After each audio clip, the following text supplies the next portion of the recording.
Let's move this here. Okay. So when I create my new project, I'm going to click Create New, and I'm going to set the width and the height to match the storyboard image that I have, which is 3,115 by 2382. And you could actually make it larger if you wanted to give yourself a little more space, but I'm just going to go with that. And then for the frame rate, this doesn't really matter because we're not making an animation. I'm just going to hit 1. So if I do play the animation, it'll play 1 frame per second. So I'll just kind of see the different pages. But I'm actually not doing like, individual drawings. I'm kind of doing a big grid, so you probably won't do that. But anyway, let's go ahead and create this project. So I'm gonna zoom out by hitting Control 2, and then I'm just gonna drag my storyboard image onto here. So I'll just get that storyboard template and throw it on here. And so I'm gonna call this layer my storyboard layer, and I'm gonna lock it so that I don't, do anything. And now I can sort of start to fill out the template. And basically what I want to do is kind of zoom in to these different boxes. I might zoom out a little bit and start kind of planning things out. And, like I have for my other projects, I'm going to start with some really rough sketches, and then I'm going to come back later and draw over it with more refined drawings. So usually with something like this, I'm going to start out really, really rough just to get the kind of basic ideas down and sort of start to plan something out. And I can kind of move things around and do different things.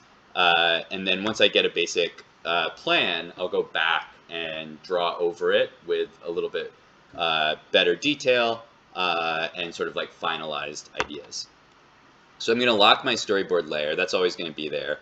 Then I'm going to make like a annotation layer. Annotation is just a fancy word for saying like writing on stuff. And you could use the type tool, or you could use like a brush or whatever. I'll probably just use a regular brush. I might make the stroke like 2 or something like that. And then, I can put my name here, and my project title is Astronaut Cat. If your handwriting is as bad as mine, you might want to use the type tool for these annotations. But if you don't mind, reading it, you can just leave it like that. And then for these annotations, actually for those, since that's going to stay the same the whole time, maybe I'll change this layer and call this name and title, and I'll just lock this and leave it there because it's going to be the same on every page. And then I'll make a new layer for annotations, and then I'll make a layer for drawings. And so I'll start to plan things out a little bit. So again, I'm just focusing on the walk cycle, but I'm going to be thinking about different camera angles and different things I can do with staging to kind of, imply what's going on in my animation. So for my first drawing, I want to just kind of set the scene. So for my sketchy drawings, I'm going to use my blue color that I usually use for sketching so that I can draw over it. So I'm just going to change this to a light blue, maybe like that. And I'm going to turn the smoothing down a little bit so I'll keep a certain amount of detail. And so that looks pretty good. And so for my opening shot, I might just have like the surface of the moon like completely blank, something like that. And maybe I'll have like the earth in the background or something, maybe some meteors or whatever, like just kind of establishing the scene. And so I'll have this kind of like opening shot. And so I'll save this, and then I'll go to my annotations, and I can either, again here, you might want to type, but I'm just going to write out. So this will be like a long shot of the moon surface. And you know, maybe I'll have like some twinkling stars or something like that, just to give a sense of like time and you know, uh, the sort of, you know, space in general. And then Earth is showing sort of like the scale.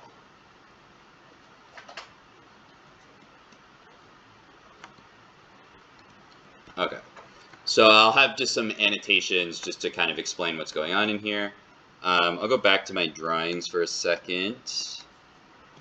And I made a couple changes, so I'll draw like a twinkling star. And then if I'm really this far away, I might actually want to show a little curve to the moon. So I'll kind of like do that as like a little, you know, thing just to say there should be some curve to the moon to kind of show how far away we are. Okay, so then we want to have our character walk onto the screen. So I'm going to set that up first. I'm going to zoom in a little bit. So I'll zoom in to like a different part of the moon, and maybe we'll see like a larger crater or something like that. And either we won't see the Earth or we'll just see a little bit of the Earth. So we zoom in a little bit here, and then our character walks onto the screen. So here's my cat character, and this is his ears and his little rocket pack. And I'll just, you know, draw a little line showing the character walks onto the screen.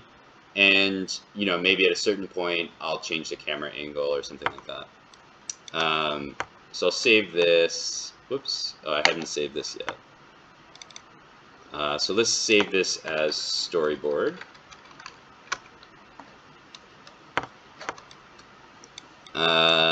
Okay, so then let's go to my annotations layer again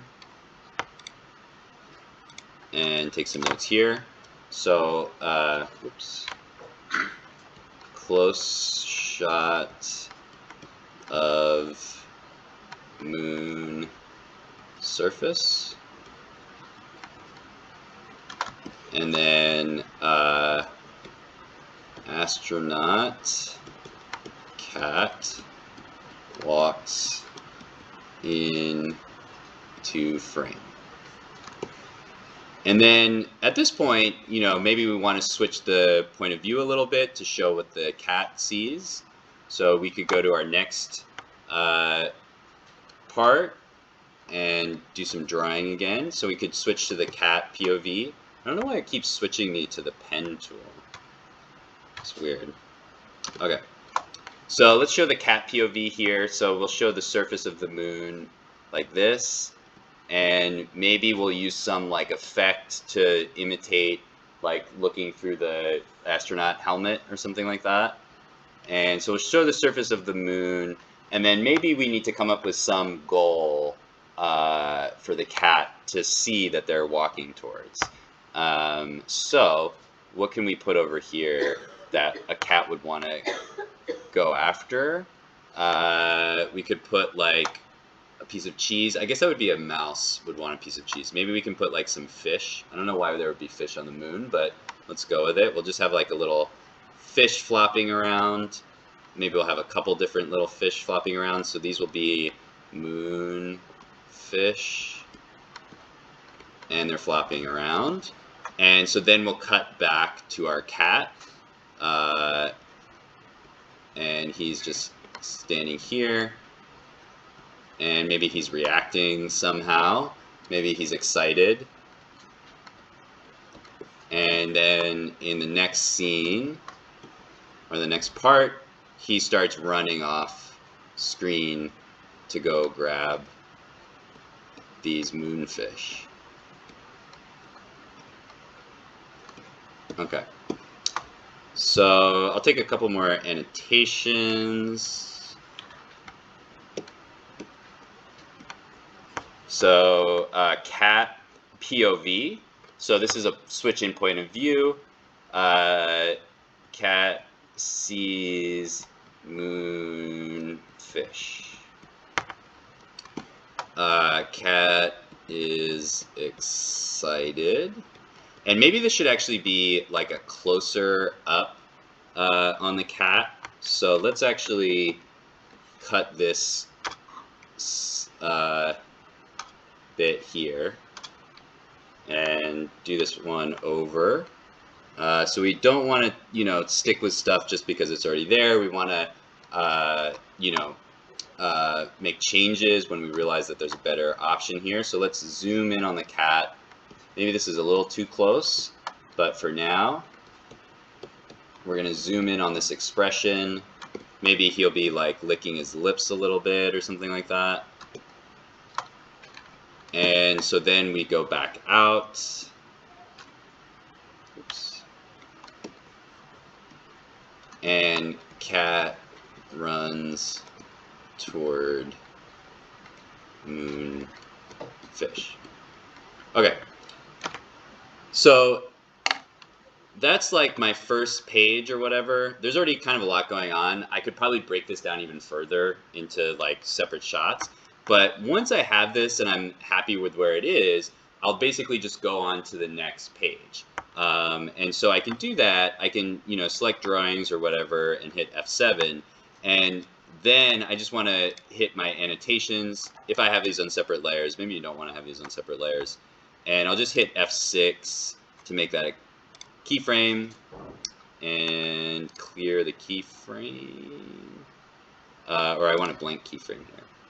Okay. There we go.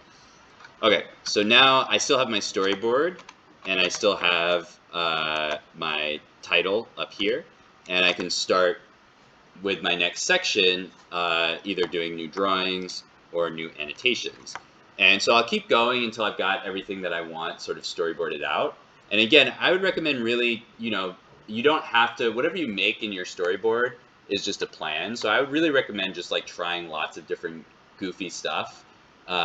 Don't worry too much about our constraints, which are really just like time. We don't have time to like make a really, really long animation, but you can think about lots of different ideas and then maybe focus on one part that you'll have time to actually finish as an example. So even if your storyboard is like a whole long thing, you can choose just like one little section to focus on and use that as your final project. So I'm going to save this. In the next part of class, I'll go over how we're actually going to, make our final drawings and then export images and upload this to OpenLab to submit the storyboard assignment. But for now, let's just get started, get it set up however you prefer to work on it. Again, you don't have to do it this way. You can print out pieces of paper and draw on them. You can use Photoshop. You can use whatever your preference is. But if you want to use Animate, this is how I would set it up. Okay, I'll stop here.